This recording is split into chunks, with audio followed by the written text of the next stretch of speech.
"The whole thing is rotten. He's got to go," says senior Tory as scandal deepens. Fresh claims of chaotic lockdown parties and all-night drinking at Number 10 have emerged as Boris Johnson braces himself for the publication of the potentially explosive Sue Gray. Former staffers described Wine Time Fridays where bins would overflow with empty bottles, adding to the pressure on the Prime Minister as the report is expected to be published as early as and an exclusive Savannah poll for The Independent found that 2/3, 66%, of voters believe Mr. Johnson should resign if he is heavily critical. In findings that will trouble anxious Conservative MPs, more than a quarter, 26%, of those who backed the Tories in 2019 said they were less likely to do so again if Mr. Johnson remains leader. The figures were scarcely reduced from the height of the Partygate furor in January, and suggested that Mr. Johnson has earned little credit from voters for escaping with only one £50 fine from the Metropolitan Police Inc. One Tory critic of the PM said it was urgent that MPs submit letters of no confidence, while another said it was clear the Prime Minister was now an electoral liability. A series of Number 10 insiders told BBC's Panorama that they felt the gatherings were condoned by the Prime Minister, as he was grabbing a glass. They say Downing Street would be left a mess after the events, with some revelers They said the culture was set by Mr. Johnson himself, claiming he wanted to be liked and for staff to be able to let their hair. It came after a leaked photograph showed Mr. Johnson raising a glass at a leaving do for former spin doctor Lee Kane 8 days after the implementation of England's second. Amid growing backbench concern about the impact of Partygate, one senior MP told The Independent, "The whole thing, he's got to go." Meanwhile, another veteran backbencher, Sir Roger Gale, said, "I think we are discovering that from being an electoral asset, he is becoming an electoral liability. Something my colleagues may want to take on board. We can't go on lurching from crisis to crisis."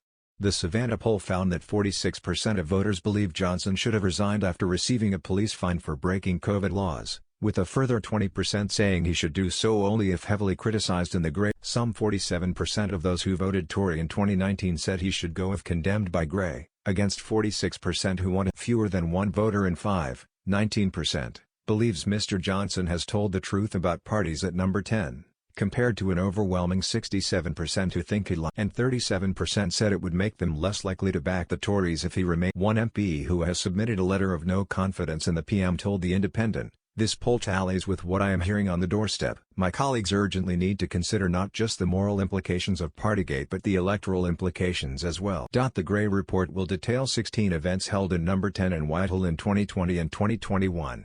At a time when Britons had been told to stay at home and avoid social contact except for essential work. In an interim report in January, the senior civil servant blasted failures of leadership at Number 10 and said some of the behavior described was difficult to justify at a time when the public were under such tight restrictions. Around 30 senior individuals have been warned they will be named for possible criticism in the full report, which was delayed for 4 months while police conducted their own. Downing Street was forced to deny reports that Mr. Johnson had suggested at a meeting earlier this month that Ms. Gray could ditch the full report, allegedly asking her, "Is there much point in doing it now that it's all out there?" The PM's official spokesperson told reporters he did not recognize the account, adding, "The Prime Minister did not ask her to drop the report or not proceed. It was the Prime Minister who commissioned the report and he wants the report to be published." It is expected that the report will be published within hours of being handed over to Mr. Johnson, who will then make a statement to MPs before facing Conservative backbenchers in a meeting of the 1922 Committee of Backbench Tories, which could be crucial to deciding. Committee Chair Sir Graham Brady must call a vote on the leadership if he receives 54 no-confidence letters from MPs, with Mr. Johnson then needing a majority of M.P.'s votes to survive. Some 13 MPs have publicly declared they have submitted letters,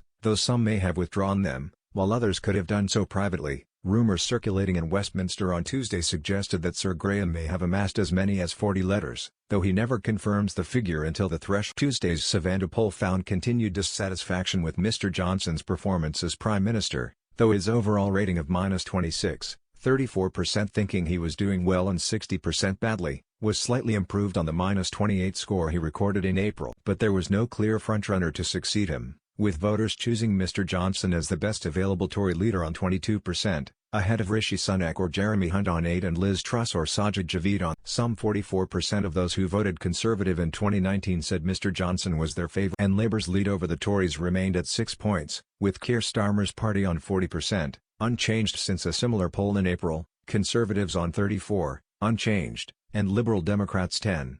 Sir Keir Starmer's satisfaction rating of -3 was better than that of any government minister polled. But almost half of those questioned, 48%, agreed that Starmer should quit as Labour leader, as he has promised to do. if he is fined by Durham police for sharing beers and curry with staff under COVID restrictions.